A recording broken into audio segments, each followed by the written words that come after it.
Olá, assinantes do Panorama Farmacêutico, sejam bem-vindos a mais uma edição do Panorama Talks, nosso programa dedicado ao mercado de medicamentos de especialidades. Esse programa tem o patrocínio da Bradimex, que representa as 16 maiores distribuidoras de medicamentos de especialidades no Brasil. E, ao longo dessa série de programas que a gente já veiculou, nós ouvimos várias frentes de planos de saúde, associações de pacientes, passando pela própria indústria farmacêutica, pelas distribuidoras, pela Anvisa. E a gente tem que ouvir também, é inevitável ouvir a rede pública e ouvir principalmente a palavra do Congresso Nacional, que acaba tendo uma atuação muito destacada nessa jornada, como eu chamo, né, de acesso a medicamentos. E eu tenho a honra de receber aqui no nosso programa o deputado federal Pedro Westphalen. Deputado, seja bem-vindo ao Panorama Talks. Muito boa tarde, Leandro. Muito prazer estar no Talks com vocês aqui.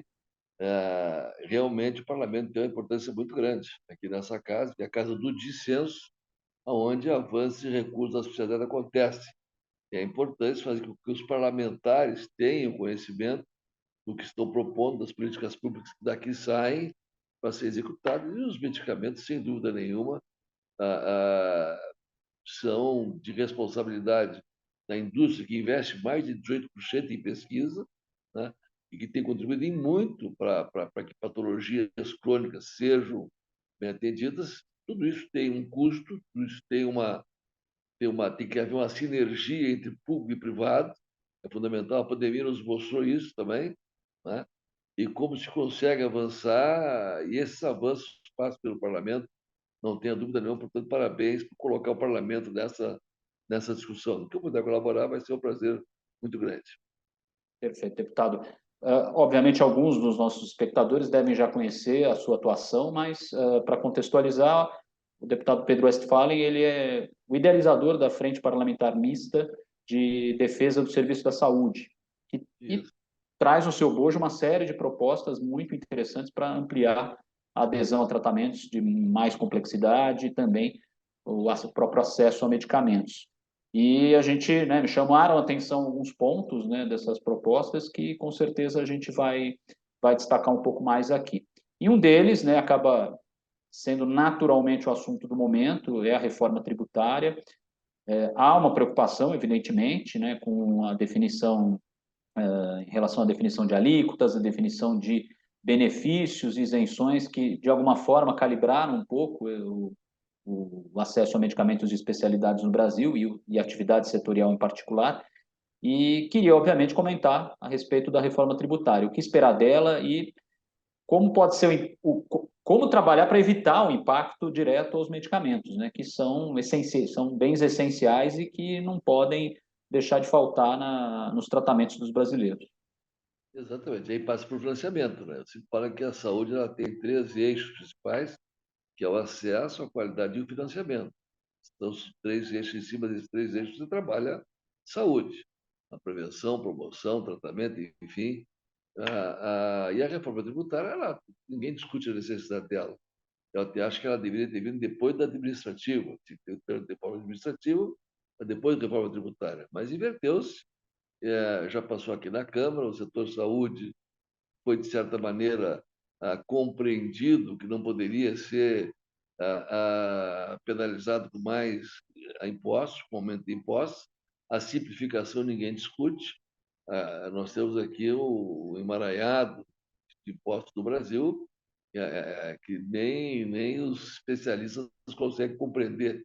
Quem vem de fora não compreendeu. Você tem uma tributação por sapato com sola de borracha e um com sola sem borracha. Isso é uma coisa que isso é um exemplo de como nós tínhamos uma tributação completamente. Então, essa unificação, essa simplificação, se fala há 30 anos, mas começou a se discutir agora.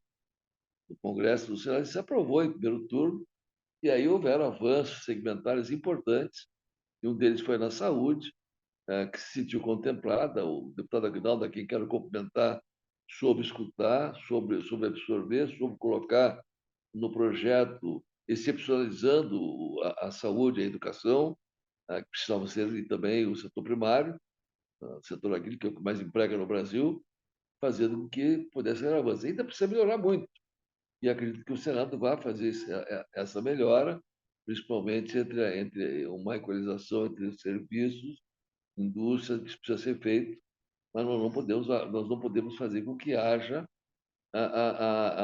uma tributação maior que inviabilize a nossa indústria, principalmente de medicamentos. Se viu na pandemia a importância de nós termos aqui uma política pública voltada a termos uma independência em momentos de crise que nós tivemos. Com toda a catástrofe mundial, a pandemia nos deixou alguns ensinamentos. Como é importante nós fazermos uma reindustrialização do Brasil, uma efetivação, uma abertura também para que haja a entrada de medicamentos no Brasil de maneira acessível ao SUS, que os planos de saúde possam também cumprir com a função de colocar à disposição da população esses novos medicamentos. Enfim, a reforma tributária, nasce no setor de saúde, nos sentimos assim, até certo ponto contemplados, e bem, não pode ter evolução agora nos Canados. E, obviamente, o senhor comentou um ponto importante no início da sua fala: saúde tem que se somar financiamento. Essa equação é necessária, obrigatoriamente, para que, né, haja. E, assim, a gente tem que pensar também, acho que me chamou a atenção outro ponto da sua afirmação. A gente tem que distinguir serviços de produção, de distribuição, e hoje em dia os papéis estão, de certa maneira, muito, muito misturados, né? Até pela necessidade de cooperação entre todas as cadeias produtivas, né? A distribuição ela tem que ser uma prestadora de serviço, a Exato, farmacêutica também não pode ser mera fabricante, ela não tem pode. outros investimentos. Complexo o Exatamente. problema, né? Mas tem que ser resolvido, e pode ser resolvido. Nós fizemos nessa prensa parlamentar um trabalho que é resultado de 4 anos fazendo o setor entender que 90% das questões nos aproximam, 10% afastam. Quando senta para negociar e começa pelo que afasta, já sai discordando e não consegue avançar.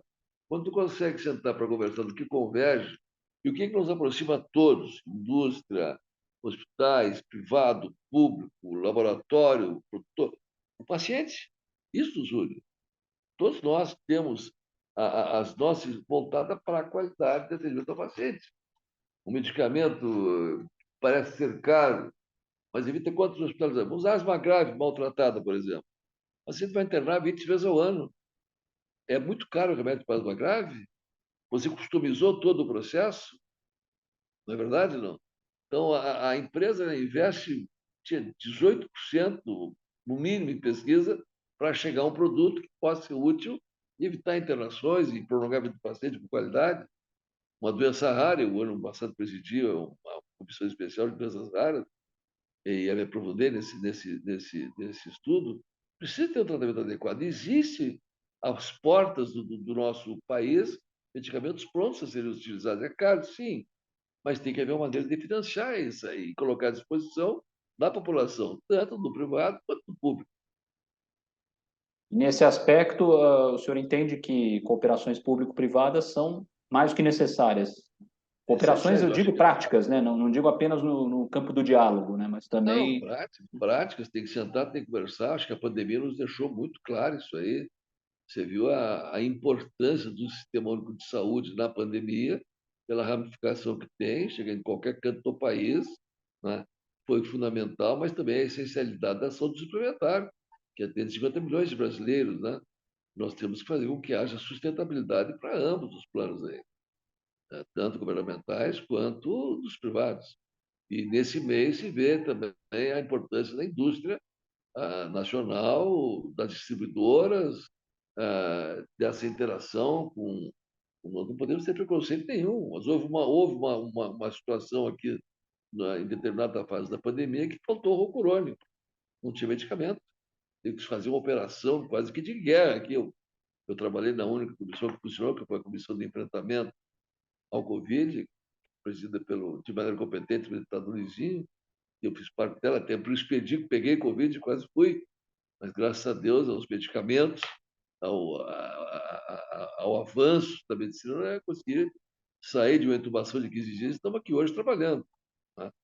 Então, nós temos que realmente entender que essa pandemia nos deu muitos recados. Uma delas é de fortalecimento da nossa indústria, de preservação das empresas que trabalham na saúde, da necessidade de ter um alto financiamento e que esse medicamento chegue ao paciente, mas não mate o produtor, não mate o plano de saúde, não mate o hospital. É uma equalização difícil, mas possível de ser feita e tem que ser feita. E a indústria farmacêutica, ela com frequência, e a gente já ouviu, não só da indústria, vamos ser justos, né, mas de outras pontas aí do setor, com frequência nos nossos programas a gente se depara com uma pergunta: quem paga a conta? Né? Que é realmente o grande desafio. E essa pergunta vai ao encontro de outro ponto importante que tratado aí pela frente parlamentar, que é a pesquisa clínica, né? E algumas propostas de incentivo à pesquisa que são onerosas para a indústria, claro, né? Geram custos, são necessários, mas como trabalhar isso? Queria que o senhor detalhasse um pouco mais as propostas É um projeto que precisa ser relacionadas. avançado. O projeto da Amélia, lá de trás, né, lá acho que 2017, se não me engano, é de extrema importância que trata da ética da pesquisa clínica, uma opção de questões que precisam ser feitas para que se possa fazer pesquisa no Brasil. Se investe muito pouco no Brasil. O Brasil investe 1,5% em termos de pesquisa, é muito pouco. Pesquisa clínica no ser humano, ela precisa ter uma porção de padrões que esse projeto ele estabelece para que haja ética nessa pesquisa, mas que ela seja feita com incentivos. Então, é uma questão que precisa ser debatida, está sendo debatida, não na velocidade que eu gostaria, por isso coloquei entre os tantos projetos que existem como uma das prioridades a ser discutido nessa frente parlamentar mista em defesa do serviço de saúde. E como é que funcionaria esse projeto de incentivo à pesquisa clínica? Ele propõe algum incentivo financeiro ou propõe alguma cooperação? Quais as premissas aí desse? Isso tem que ser debatido com cooperação, com incentivo, né? Não remunerar, por exemplo, a nossa frente, ela não remunera o trabalho, é uma frente parlamentar sem remuneração, né?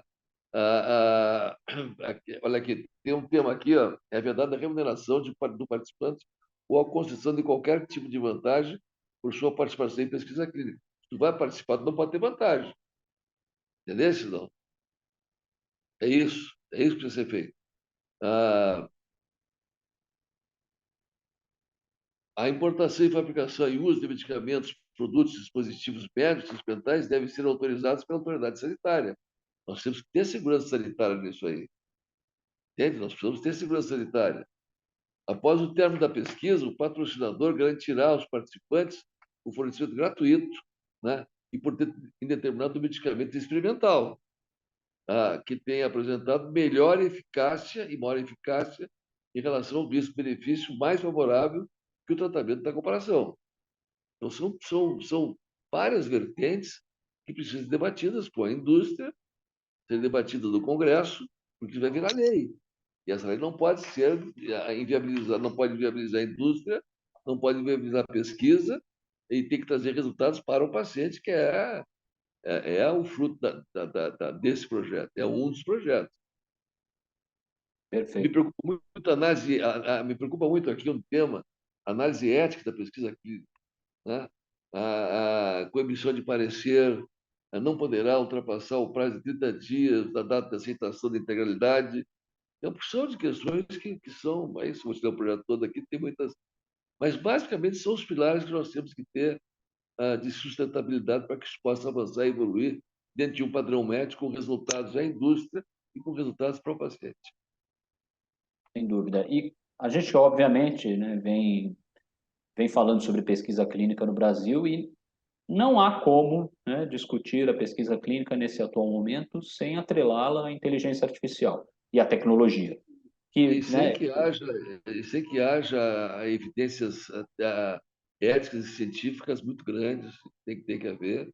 Isso a indústria faz com muita responsabilidade. A indústria não é o patinho feito do processo, pelo contrário, a indústria ela precisa ser valorizada, tem que ter sustentabilidade, tem que ter seu ganho para poder continuar pesquisando. E aí vem a pesquisa clínica muito importante nesse e tema que ela precisa ser regulamentado. e a ideia é estabelecer padrões mais claros para essa operação de pesquisa no Muito Brasil, né? mais claro, com colaboração de todos, exatamente.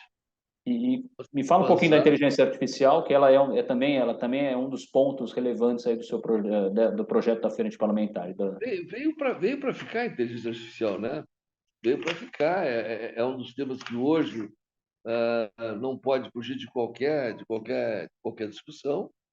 Estamos aqui tentando fazer com que haja evolução e que essas questões avancem de maneira mais rápida, né?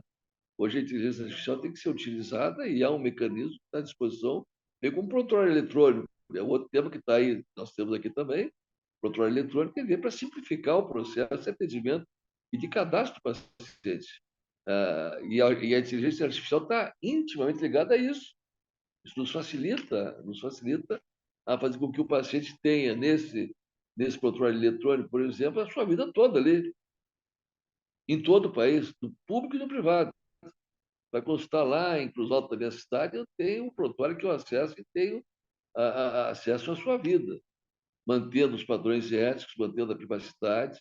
Então, são questões que a pandemia nos trouxe para discussão, assim assim também como a telesaúde veio para ficar. É um tema que também nos preocupa muito. Nós temos 1.500 projetos aqui no parlamento que impactam financeiramente nas instituições. Então, se elencar alguns mais importantes para poder se avançar e a política não dá saltos, nós caminhamos aqui. Nem a ciência, lá vai, nós vamos avançando. Não sei se fui claro na minha explanação aqui. Não, acho que é traçar caminhos para que Tem que haja ser a população entender o que nós estamos falando aqui. assim, uma equalização entre a melhoria de acesso e, ao mesmo tempo, um incentivo à pesquisa, incentivo ao Tem que financiamento, haver. efetivamente, né? Para O que Brasil tem que aumentar o incentivo à pesquisa, investe menos de 1,5% do seu PIB na pesquisa. Israel investe 4% do PIBão. Nós temos um PIBinho e 0,5%. Tem que isso haver não pode incentivo. apenas esperar a iniciativa privada. Ela tem um papel Não, relevante, mas ela sozinha não. não vai conseguir, né, Tem que compor haver essa PPPs, equação. tem que haver incentivo, nós precisamos avançar nisso aí. Precisamos avançar. E esses Perfeito. projetos são extremamente importantes. E, obviamente, a gente está diante de um país, com os desafios de um país continental, naturalmente, as distâncias Com geográficas. diferenças regionais muito grandes, além da distância, as diferenças regionais. Veja bem o problema que trouxe o piso da enfermagem. Meritório, necessário, mas o custo de uma enfermeira no Nordeste não é do Sudeste, nem do Sul, não é? E aí se fez um projeto aqui no Parlamento, que foi a aprovação, no meio da pandemia, justo, necessário e merecido. Mas não se fez, ao mesmo tempo, a opção de ações que precisavam para financiar isso aí. Isso tem um custo para o serviço de saúde. Eu sou relator de um projeto da desoneração da folha de pagamento de hospitais, clínicas, laboratórios privados. Os filantrópicos, em certo percentual, estão com o seu problema resolvido, mas não receberam ainda. Como vai se pagar isso aí? Então, tudo tem um custo, tem que ter sustentabilidade, tem que ter previsibilidade e planejamento. E entendimento, né? Diálogo, né? Abertura, cooperação, né? Que é o mais Muito importante. diálogo, muita conversa, muito diálogo. O serviço de saúde não pode se afastar da indústria, tem que haver conversação. A Conitec está aí para poder. Nós temos que fortalecer as agências reguladoras, Anvisa e ANS, é importante que funcione bem, tem que ser independentes, inclusive. A Conitec já avançou bastante, precisa avançar mais, ser mais rápida, né? Para que nós coloquemos à disposição da comunidade. Nós conseguimos alguns avanços aqui, inclusive em vacinas contra a meningite, para poder facilitar o acesso ao paciente. Nós temos medicamentos que são medicamentos caros, teoricamente, entre parênteses, mas que podem e devem estar à disposição dos pacientes, cientificamente comprovado que realmente dão melhoras a esse paciente. Mas não podemos também fazer com que o plano de saúde sustente isso, tem que ele seja sustentável. Tem que ser sustentável, tem que haver sustentabilidade, digamos, do privado, do público, da indústria. E aí é uma equação difícil de fazer, mas só se consegue isso sentando, conversando e procurando cabeça e com pessoas que conhecem. Um bom papo e uma calculadora junto, né? Porque também não é tão simples assim, mas Não, não, é não é simples. interessante saber, né? Interessante saber que há uma movimentação no Congresso e o senhor vê Grande esse novo Congresso imbuído desse propósito, acredita que vejo. ainda esse ano devemos ter mais... Claro, a reforma tributária é uma pauta premente, mas além dela, o senhor acredita que outros projetos possam sair do papel já ainda esse ano? Há uma projeção já formada? Acredito que sim. Depende muito do entendimento do parlamento, depende muito. Aqui é uma casa que o presidente tem um poder muito grande, né? Depende muito do entendimento das negociações. É fundamental que a indústria, que os serviços tenham representação política em todos os estados. Não, o deputado Pedro Westphalen vai resolver isso aí. São vários deputados que precisam ter conhecimento, e aí a importância dessa relação com os parlamentares para informá-los do que está se votando, do que precisa ser priorizado. E aqui na agenda legislativa, nós priorizamos algumas questões. Nós temos 1.500 projetos, nós analisamos algumas que estão tramitando no Senado, estão tramitando na Câmara Federal, e que são importantes. Mas nós temos aí, essa agenda aqui é uma sugestão que certamente ela vai ser atualizada, vai ser acrescida de temas que são de importância de todos nós.